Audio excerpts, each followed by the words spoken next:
ఉంటున్నాము.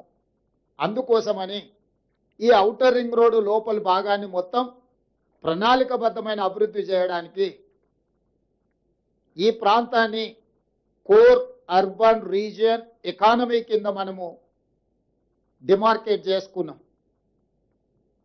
This is called cure, core urban region economy, short ఫామ్లో cure.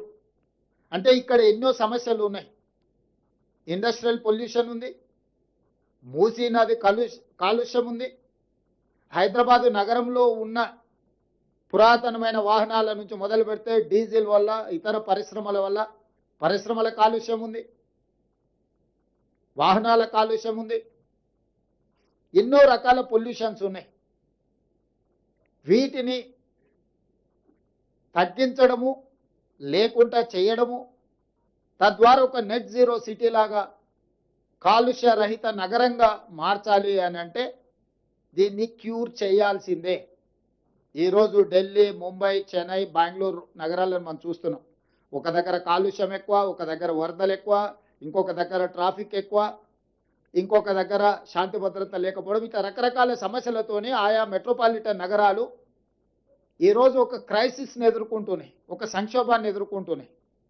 వీటన్నిటి దృష్టిలో కోర్ అర్బన్ రీజియన్లో ఒక పారదర్శకమైన నిర్ణయాల ద్వారా భవిష్యత్తులో ఇలాంటి సంక్షోభాన్ని నివారించడానికి, కాలుష్యాన్ని తొలగించడానికి, ప్రణాళికబద్ధమైన అభివృద్ధిని చేయడానికి ఈరోజు కోర్ అర్బన్ రీజియన్ మొత్తాన్ని 2170 స్క్వేర్ కిలోమీటర్ల ప్రాంతాన్ని సర్వీస్ సెక్టర్ కింద మారుస్తున్నాం.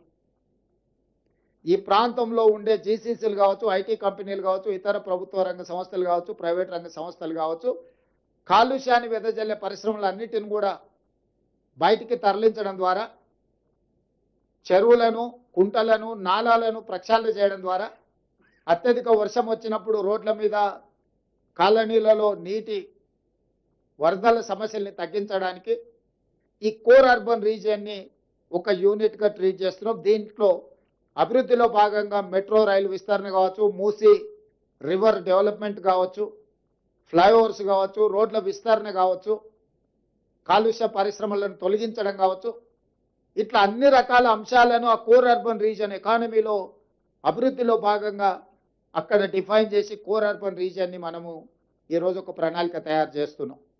అదేవిధంగా outer ring road out side కొత్తగా ఇప్పుడు రీజనల్ రింగ్ రోడ్ రాబోతుంది. సూత్రప్రాయంగా కేంద్ర ప్రభుత్వం ఆమోదించింది. రీజనల్ రింగ్ రోడ్డును మనం ఈరోజు ప్రకటించుకున్నాము. ఔటర్ రింగ్ రోడ్డు 162 కిలోమీటర్లు ఉంటే నగరం చుట్టూతా ఒక అభివృద్ధి వలయంగా, రీజనల్ రింగ్ రోడ్డు దాదాపుగా ఒక 360 కిలోమీటర్లతోని రెండవ మణిహారాన్ని తెలంగాణకు మనం ఈరోజు తయారు చేసుకుంటున్నాం. దీన్ని పెరి అర్బన్ రీజన్ ఎకానమీ కింద ఈరోజు మన పాలసీలో మనం తెచ్చుకోబోతున్నాం. పెరి అర్బన్ రీజన్ ఎకానమీ అంటే ప్యూర్. ఈ ప్రాంతంలో మ్యానుఫ్యాక్చరింగ్ జోన్, ఈ ప్రాంతంలో భారత్ ఫ్యూచర్ సిటీ ఉండొచ్చు, చందన్వెల్లి, సీతారాంపూర్ ఫార్మా కంపెనీల ఐటీ సెజ్లు ఉండొచ్చు, రేడియల్ రోడ్స్ ఉండొచ్చు, మెట్రో విస్తరణ ఉండొచ్చు, ఇతర రాష్ట్రాల నుంచి, ఇతర దేశాల నుంచి రావడానికి అవసరమైన ప్రణాళికల్ని ఈరోజు ఈ పెరి అర్బన్ రీజియన్ ఎకానమీలో భాగస్వాములను చేస్తున్నాము. దీన్ని షార్ట్ ఫామ్లో ప్యూర్ అని మనం పిలుచుకోదలుచుకున్నాం. ఈ ప్యూర్కి Bengaluru to Hyderabad, Hyderabad to Amaravati, Amaravati to Chennai greenfield హైవేలతో పాటు బుల్లెట్ ట్రైన్లు కూడా ఈరోజు మన కేంద్ర ప్రభుత్వాన్ని సూత్రప్రాయంగా ఒప్పింపజేయడం జరిగింది. దీంతో దూరము తగ్గుతుంది. డెడికేటెడ్ గ్రీన్ఫీల్డ్ హైవే, ఎక్స్ప్రెస్ హైవేలు వేయడం ద్వారా, బుల్లెట్ ట్రైన్ ద్వారా రవాణా సులభతరం చేస్తున్నాం. భారతదేశంలో సముద్రపు ఒడ్డు లేని రాష్ట్రం తెలంగాణ రాష్ట్రం. ఒకప్పుడు నిజాం ప్రభుత్వంలో మచిలీపట్నం పోర్టు కూడా మన దగ్గర ఉండేది, నిజాం రాజ్యం ఉన్నప్పుడు.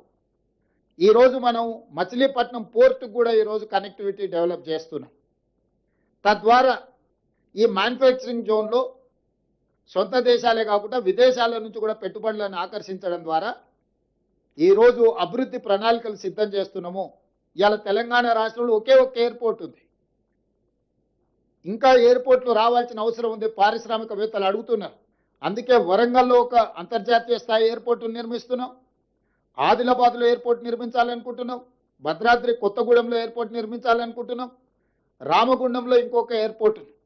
అంటే రాబోయే రోజుల్లో తెలంగాణ రాష్ట్రానికి అదనంగా 4 కొత్తగా ఎయిర్పోర్టులు మనం తెస్తున్నాము. ఏ రాష్ట్రమైనా అభివృద్ధి చెందాలి అంటే ఆ రాష్ట్రానికి సులభతరమైన రవాణా వెసులుబాటు ఉండాలి. దానికోసం ఇతర రాష్ట్రాల నుంచి గ్రీన్ ఫీల్డ్ ఎక్స్ప్రెస్ హైవేలు నిర్మిస్తున్నాం. ఇతర రాష్ట్రాల నుంచి బుల్లెట్ ట్రైన్లను నిర్మిస్తున్నాం. ఇతర దేశాల నుంచి ఉత్పత్తి చేసిన వస్తువులను తెచ్చుకోవాలన్నా, మన రాష్ట్రంలో ఉత్పత్తి చేసిన వస్తువులను ఇతర దేశాలకు తరలించాలన్నా సముద్రం ఉండాలి. కార్ల పరిశ్రమ రావాలంటే, తయారు చేసిన కార్లు ఇతర దేశాలకు తరలించాలంటే సముద్రం ద్వారానే తరలించగలరు.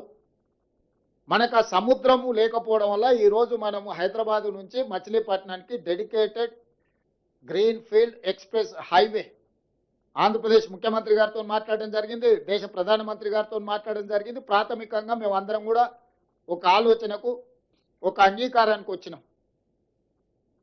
Highway connectivity, port connectivity, airports connectivity ద్వారా ఈ పెరి అర్బన్లో వచ్చే మ్యానుఫ్యాక్చరింగ్ జోన్లో పరిశ్రమలను ఆకర్షించడమే కాకుండా పెట్టుబడులను తీసుకొచ్చి ఈ పెట్టుబడుల ద్వారా, పరిశ్రమల ద్వారా నిరుద్యోగ యువకులకు ఉద్యోగ ఉపాధి అవకాశాలు కల్పించి తెలంగాణ రాష్ట్ర ఆర్థిక వ్యవస్థను ఒక బలమైన వ్యవస్థగా తీర్చిదిద్దడానికి ఈరోజు పెరి అర్బన్ రీజన్ ఎకానమీని మనం ప్రణాళికబద్ధంగా చేసుకున్నాం. ఇక మూడవది regional ring road out side Telangana border, rural agricultural reason economy. అంటే ఏ రాష్ట్రంలో, ఏ దేశంలో కూడా వ్యవసాయ ఆధారిత ప్రణాళికలు చాలా తక్కువగా ఉన్నాయి. గతంలో ఏ విజన్, ఏ పాలసీ డాక్యుమెంట్ చేసినా అర్బన్ బేస్డ్ పాలసీ తీసుకొచ్చేది.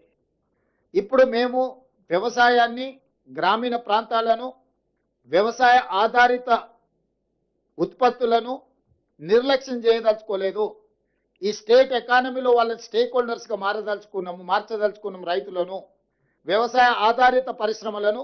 వ్యవసాయాన్ని పెంపొందించడం ద్వారా ఆర్గానిక్ ఫుడ్ కావచ్చు, అగ్రికల్చర్ పార్క్స్ కావచ్చు, అదేవిధంగా ఫ్రూట్స్ అండ్ వెజిటబుల్స్ కావచ్చు, వీటికి సంబంధించిన పరిశ్రమలతో పాటు seed bowl of India Telangana, మన భూములు విత్తనాలను ఉత్పత్తి చేయడానికి అనుకూలమైన ప్రాంతం. మన భూములు మంచి కూరగాయలు, పండ్లు, ఫలాలు పండించడానికి, చాలా సేంద్రియ వ్యవసాయానికి చాలా ఉపయోగపడే భూములు.